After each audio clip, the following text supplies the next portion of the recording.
योगी को जान से मारने की धमकी मिली। आजकल यह तस्वीर पहले मैं आपको दिखाऊं, योगी आदित्यनाथ देश की राजधानी दिल्ली में थे। आज ये योगी आदित्यनाथ का काफिला है। योगी का काफिला जिस वक्त पहुंचा, प्रधानमंत्री नरेंद्र मोदी से आज योगी की मुलाकात हुई। फुल स्क्रीन लीजिए जरा। और योगी दिल्ली आए, एजेंडा क्या था यह अब तक साफ नहीं है, लेकिन योगी आदित्यनाथ प्रधानमंत्री नरेंद्र मोदी से मिले।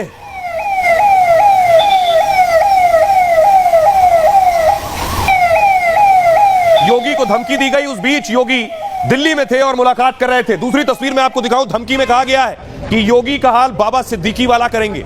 जिस तरह बाबा सिद्दीकी को मारा गया, बाबा सिद्दीकी इसी गाड़ी में बैठने वाले थे, बाहर ही खड़े थे, शूटर्स आए और उन्होंने ताबड़तोड़ गोलियां चलानी शुरू कर दी। योगी को धमकी में कहा गया है कि योगी आदित्यनाथ को भी बाबा सिद्दीकी की तरह टारगेट किया जाएगा। जैसे ही यह धमकी मिली, उसके बाद हड़कंप मच गया। मुंबई से लेकर लखनऊ तक पुलिस एक्शन में आ गई कि आखिर योगी से कहा गया या तो इस्तीफा दे दो या फिर बाबा सिद्दीकी वाला हश्र देखो। ये रिपोर्ट देखिए।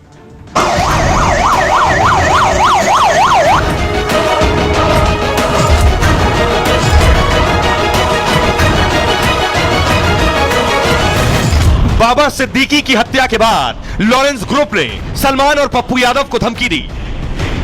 आज उत्तर प्रदेश के मुख्यमंत्री योगी आदित्यनाथ को धमकी के बाद हड़कंप मच गया। मुंबई से लेकर उत्तर प्रदेश की पुलिस एक्टिव हो गई। योगी को 10 दिन में इस्तीफा देने की धमकी दी गई, नहीं तो बाबा सिद्दीकी जैसा हाल होगा। यह धमकी उत्तर प्रदेश के मुख्यमंत्री को दी गई थी। सवाल यह है कि लॉरेंस गैंग की तरफ से धमकी दी गई। पुलिस ने इसी एंगल से जांच करनी शुरू की। जांच एजेंसी आरोपी तक पहुंच चुकी है और पूछताछ जारी है। आइए आपको बताऊं, योगी को धमकी किसने दी, कहां से धमकी आई है और धमकीबाज कौन है। यही धमकी है योगी को। यूपी के सीएम योगी की धमकी के बाद हड़कंप मच गया जैसे ही धमकी दी गई। मुंबई पुलिस कंट्रोल रूम में दरअसल फोन आया, फोन में धमकी दी गई। कहा गया 10 दिन के अंदर मुख्यमंत्री योगी आदित्यनाथ रिजाइन करें, मुख्यमंत्री की पोस्ट कुर्सी छोड़ दें 10 दिन में।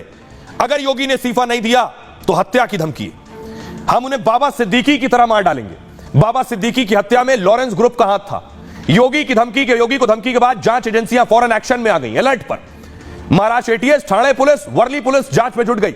योगी को मिली धमकी के बाद एटीएस को भी जानकारी दी गई, यानी एंटी टेररिस्ट स्क्वाड। एटीएस ने सबसे पहले आरोपी को ट्रेस किया कि यह धमकी आई कहां से। योगी को धमकी देने वाली महिला का लोकेशन मिल गया। जी हां, योगी के नाम पर योगी को जिसने धमकी दी वो एक महिला थी। इसके बाद एटीएस महिला के घर पहुंची। धमकी देने वाली महिला का नाम फातिमा खान है। फातिमा पढ़ी लिखी है और पिता उनके लकड़ी का कारोबार करते हैं। आरोपी महिला से पुलिस ने पूछताछ शुरू कर दी है। महाराष्ट्र पुलिस ने यूपी पुलिस को धमकी की जानकारी दी है। इसके बाद उत्तर प्रदेश पुलिस भी जांच में जुटी हुई है। डीजीपी प्रशांत कुमार का बयान आया कि मुंबई से हमने जानकारी मांगी है। योगी को धमकी के बाद फुल एक्शन में मुंबई पुलिस भी है। योगी की सुरक्षा में कोई कोर कसर नहीं छोड़ी जाएगी, यह अधिकारियों का कहना है। लेकिन योगी की सुरक्षा बढ़ा दी गई है। योगी की सुरक्षा पहले से बहुत चुस्त दुरुस्त होती है। योगी का काफिला अगर आप देखें, योगी की गाड़ियों के आगे कई गाड़ियां, योगी की गाड़ियों के पीछे कई गाड़ियां, इसमें बुलेट प्रूफ गाड़ी भी है। यह योगी का पूरा काफिला होता है। फुल स्क्रीन लीजिए जरा और देखिए, यह योगी का काफिला।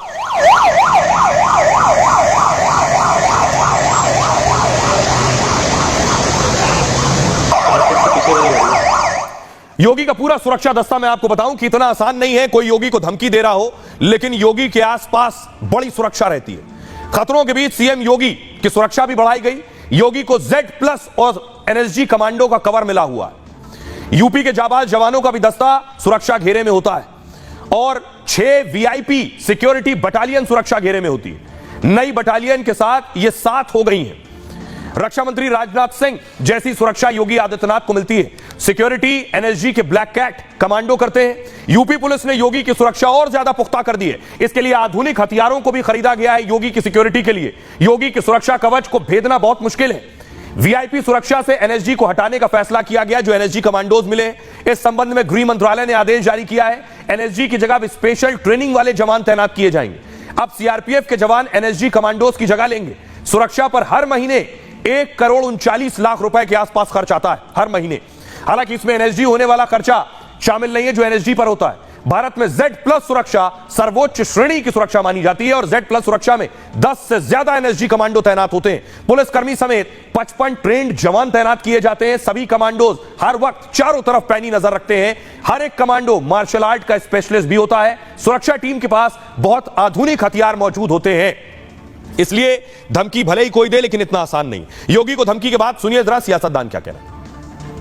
प्रदेश के मुख्यमंत्री सुरक्षा के दृष्टिकोण से एक अभेद्य सुरक्षा में रहते हैं, पर सुरक्षा पे कोई लापरवाही नहीं होनी चाहिए। आवश्यकता पड़े तो मुख्यमंत्री की सुरक्षा और बढ़ा देनी चाहिए, परंतु चुनाव के मौके पर ऐसी धमकियां, जैसे अभी 1-2 मिली थी, झूठी साबित हुई, तो क्या ये चुनाव के दृष्टिकोण रखते हुए धमकी दी गई, इसकी भी जांच होनी चाहिए। तो मैं कहूँगा कि ये बिल्कुल कंडेमनेबल है। इस तरह की धमकी देना, वो भी किसी चीफ मिनिस्टर को ताल्लुक से, इसको बहुत सीरियसली टेकअप करना चाहिए। और ये नहीं जिस तरह से एयरपोर्ट्स के ऊपर कॉल आती रहीं, 50-60 फ्लाइट्स को डाइवर्ट करना पड़ा, रोकना पड़ा, और मुसलसल इस तरह की जो कॉल्स आती रहीं, अब उसमें अंदर एक ये इजाफा दूसरी तरह का हो गया।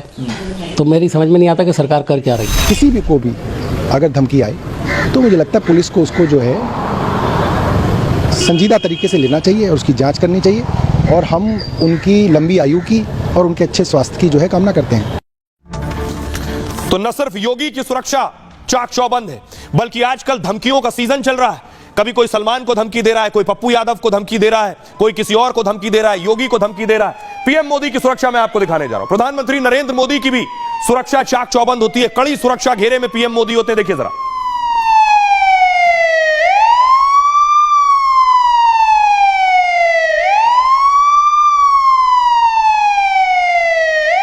प्रधानमंत्री नरेंद्र मोदी जैसे ही पहुंचते हैं, उसके बाद पूरा सुरक्षा दस्ता उन्हें घेर लेता है चारों तरफ से। न सिर्फ मोदी, अगली तस्वीर देखिए, देश के गृह मंत्री को भी प्रधानमंत्री नरेंद्र मोदी से कम नहीं, लगभग वैसी ही सुरक्षा मिली होती है। देखिए,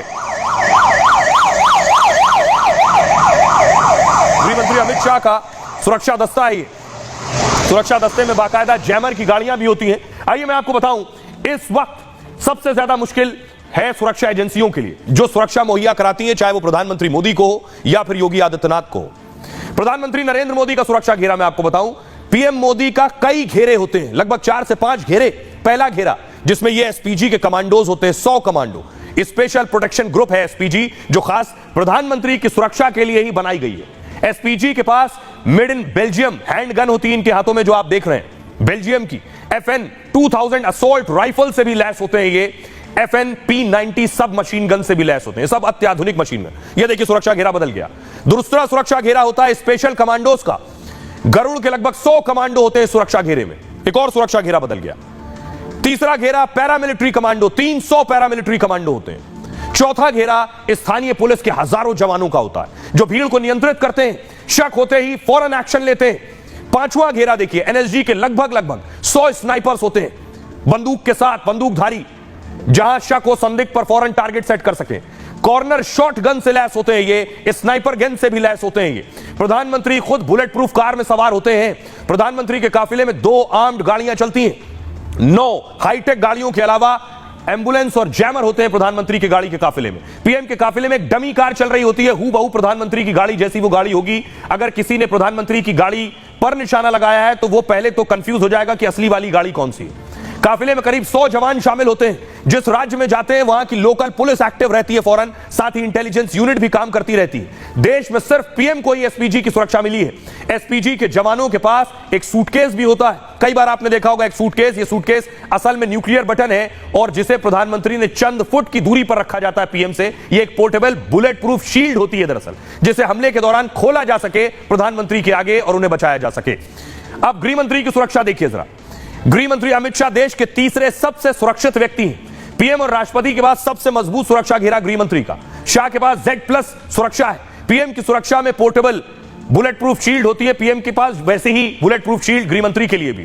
ब्रीफकेस खोलते ही ये ढाल की तरह काम करता है। Z+ में 2 दर्जन सुरक्षा कमांडो मौजूद होते हैं, जो वीवीआईपी के चारों ओर से कवर करते हैं। आवास पर अलग से सिक्योरिटी कवर दिया जाता है। Z+ प्रोटेक्टी को एक बुलेट प्रूफ गाड़ी भी मिलती है और सुरक्षा व्यवस्था प्रबंधन के लिए वरिष्ठ अधिकारी तैनात होते हैं। इस तरह का है सुरक्षा घेरा, जहां परिंदा भी पर नहीं मार सकता है, बेशक कोई धमकियां देता रहे। हमारे साथ एक्स डीजीपी जुड़ रहे हैं विक्रम सिंह साहब। विक्रम सिंह जी, आपने इस तरह के बड़े वीवीआईपी की सुरक्षा को देखा भी है, उसे चुस्त दुरुस्त भी किया है। आजकल जो धमकियां मिल रही हैं, इन धमकियों के बीच सुरक्षा एजेंसियों के लिए भी और चुनौतियां हो गई और मुश्किलें आ गई। सोची समझी रणनीति और सुनियोजित षड्यंत्र के तहत इस प्रकार की धमकी दी जा रही है। वो चाहे योगी जी को हो या हमारे फ्लाइट्स को लेकर के है, हमारे सिस्टम में भय और आतंक फैलाना, हमारे सुरक्षा एजेंसीज के संसाधन के ऊपर दबाव डालना, देश में भय और आतंक का वातावरण पैदा करना, ये तमाम उद्देश्य होते हैं। अब सुरक्षा एजेंसीज का कार्य क्या है? ये चिन्हित करें कि किसके द्वारा भेजा गया है, उसको गिरफ्तार करें, गिरफ्तार करने के उपरांत गहराई से पूछताछ करें। पूछताछ में विशेष बल इस बात पर दिया जाए कि इसके पीछे कौन है और क्या कारण है, क्या दुश्मनी है, उसका आपराधिक इतिहास क्या है, और पूरी कार्रवाई करने के बाद अच्छी तरीके से ये समझ लें, आवश्यकता अनुसार lie detector test, polygraph test, उनकी माली हालात, बैंक अकाउंट और हवाला, क्रिप्टो करेंसी और सोने की स्मगलिंग के माध्यम से कोई धन तो प्राप्त नहीं हुआ है, और अगर प्राप्त हुआ है तो उसके बारे में भी विचार कर लें। बहुत शुक्रिया इस तमाम जानकारी के लिए।